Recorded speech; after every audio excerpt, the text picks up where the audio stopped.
Bonjour et bienvenue sur votre Minute Info. La menace monte sur le net. 15% des cyberattaques en plus en 2024.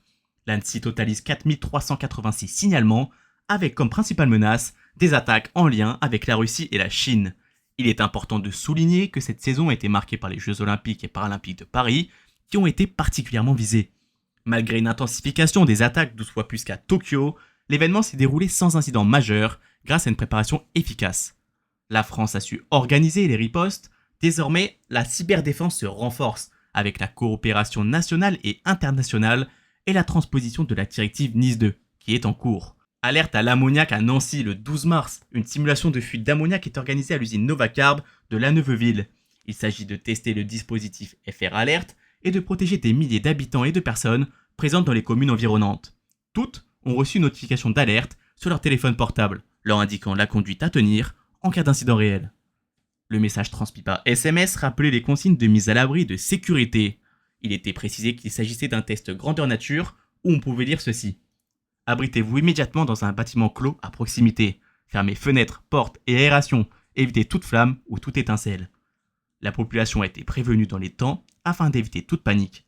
Succès total pour FR Alert, le système national d'alerte destiné à prévenir dans un délai court les citoyens en cas de catastrophe naturelle, d'attentat ou accident industriel est fonctionnel.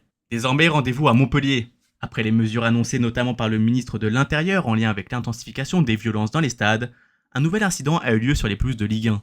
Le préfet de l'Hérault, François-Xavier Loche, a tenu alors à souligner la responsabilité de filtrer aux portes du stade, ce n'est pas celle du préfet, c'est celle du club avec les agents de sécurité privés. C'est là qu'il faut faire l'effort pour éviter l'introduction d'objets.